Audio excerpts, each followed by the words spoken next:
What often gets taught, as I myself often teach, is meditation.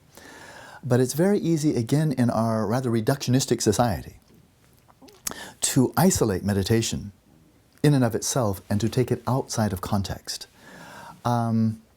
This can be very limiting.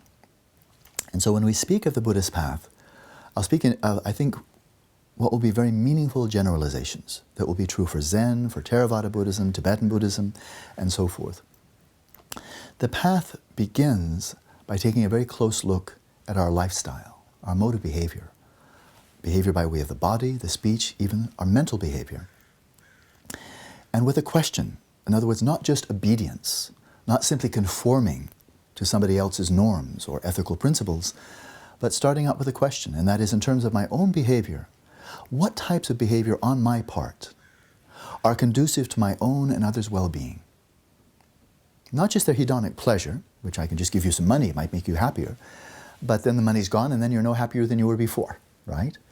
What modes of behavior are conducive to our own and others' genuine happiness? What modes of behavior really undermine our own and others' well-being? They may give some short-term pleasure and then long-term misery, right? Or anxiousness, anxiety, disrest.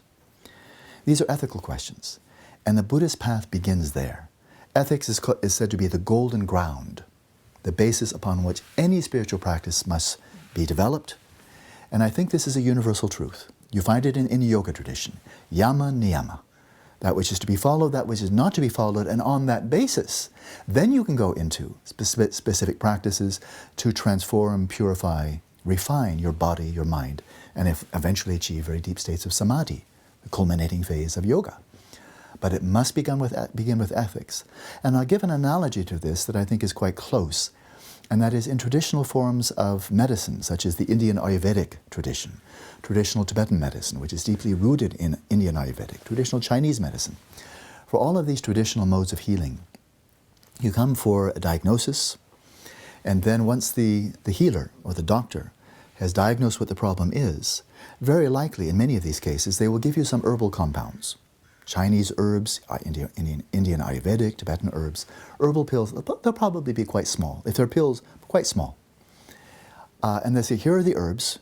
Here's what I would suggest. You take this 1, 2, 3 times a day, maybe some different kinds of herbs.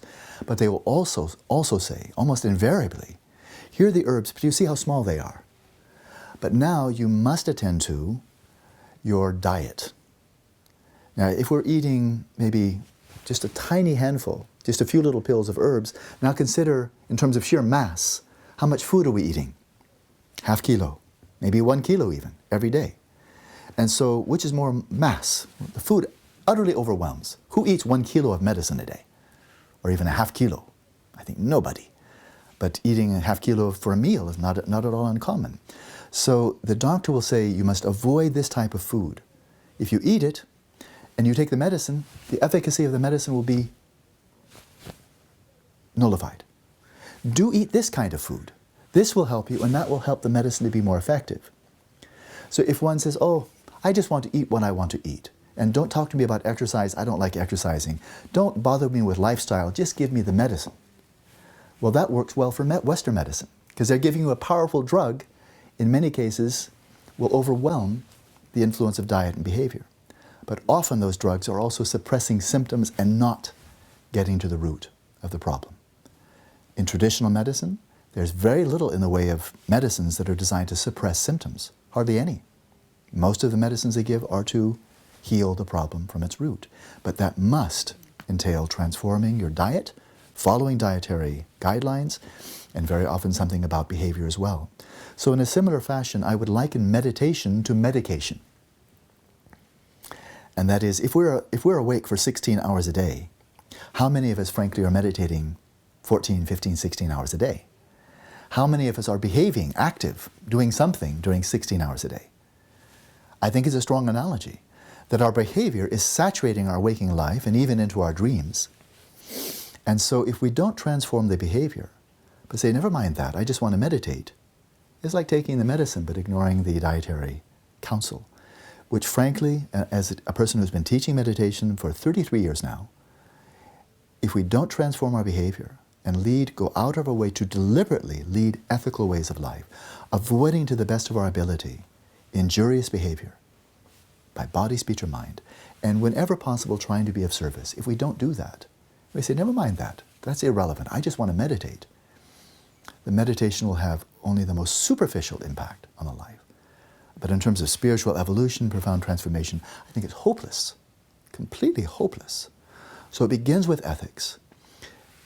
And then in Buddhism, the next major whole phase or domain of practice based upon ethics is really cultivating the mind. And the Sanskrit term meditation, a term often translated as meditation, is bhavana, which simply means to cultivate, like a farmer cultivates a field. So you take out the rocks, you take out the weeds, you take out that which is harmful to the crops, then you sow the crops, but then you cultivate and you moisten and you mulch, fertilizer, and you make sure it gets everything it needed, and then you get the good harvest. Right? It's not just sowing and then walking away. And so likewise here we are cultivating the field of the mind. And this means we train ourselves to recognize which tendencies, which processes in the mind, once again, are harmful to our own and others' well-being. And like a good farmer, we learn how to gradually weed those out. Bursts of hatred, of selfishness, of greed, of thoughtlessness, of insensitivity, movements to exploit others, to manipulate, to deceive others, to pump ourselves up at other people's expense. These are tendencies. And in the short term, they look good. That is, we may get a little bit of pleasure. The long term, they're only harmful. It's like sweet-tasting poison. And so to recognize, to develop a sensitivity, to refine our introspective ability, to recognize when the mind is dominated. It's not always and not equally dominated, but on occasion the mind does get dominated by these afflictions, these afflictive tendencies that disrupt the equilibrium of the mind and naturally give rise to harmful behavior. And so to, like a good farmer, recognizing those and know what to weed, what to pull out. But then on other occasions we'll find that we're moved by generosity, by sensitivity, attentiveness, mindfulness, kindness, compassion, empathy, and so forth. And so it's saying, these impulses are coming up. Oh, good. These ones we can definitely express. And actually, maybe we can deepen them. And this is where the relationship between behavior and meditation really comes in, because by acting on these wholesome influences, they reinforce those same influences. We get feedback. You go out of your way to be kind to someone, most likely they'll show a little bit of appreciation, maybe a lot, right? Whereas if we act out of unkindness, of anger, thoughtlessness, and so forth, we get feedback too, right? But that also reinforces. That is, if I keep on acting out of anger, acting out of greed, acting out of arrogance, it not only brings harm, it reinforces the same tendency. So therefore to say, then it becomes completely obvious. I'm going to meditate, but I don't want to stop reinforcing by behavior these tendencies. That's ridiculous, right? And so the next phase is really cultivating, on the basis of ethics, exceptional mental balance.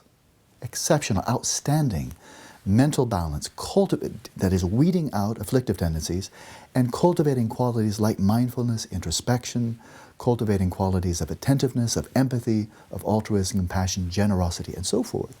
Cultivating them and enacting them through behavior. Cultivating and enacting. And in this way, we can find that the mind itself, to the extent that it becomes more and more balanced, refined, the mind becomes its own source of well-being. That is, we feel well, we feel happy, we feel contented. We feel that there's meaning, even in the absence of pleasurable stimuli coming in. Upon that basis of really developing exceptional mental balance, then there are practices specifically designed to probe into and understand the nature of reality, especially in some very essential existential aspects. So we won't follow the route of Galileo, trying to, worrying about whether the Earth goes around the Sun or vice versa, whether there are moons around Jupiter, whether there are phases of Venus. Those are all very interesting, but knowing them really has almost no transformative, maybe no transformative at all, impact on our lives. I mean, what decision have we ever made that was different because we know there are moons around Jupiter? But existential insights into the very nature of our being, the very nature of our mind, our identity, our capacities, insights into human nature and our relationship with other sentient beings and the environment. Then we come to a theme that runs through Christianity, Greek philosophy, Buddhism, the yoga tradition, the notion the truth shall make you free. Now that's not a sectarian statement. The truth shall make you free. But it's not just memorizing the truth or learning it from a book and then carrying it around as if in a satchel. I have the truth, look, I have it inside. Or I have a book, look in this book, that's the truth, I memorize it, I know it's true.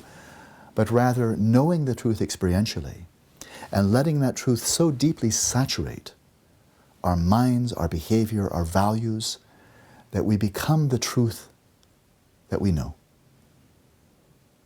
In that way, the truth transforms. The truth liberates.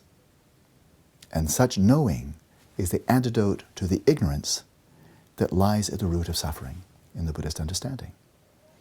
Once again, I think it's not just a Buddhist truth. Avidya, ignorance. That theme actually is found in Christianity as well. It's found in the Hindu tradition. It's found in the Buddhist tradition, the Western philosophic tradition. The love of wisdom is to overcome ignorance and delusion. And so there's the path. Ethics, then balancing the mind, and then the explicit pursuit of understanding, insight, knowing, with an emphasis on experiential knowing, the knowing of which transforms and liberates. That's the Buddhist path.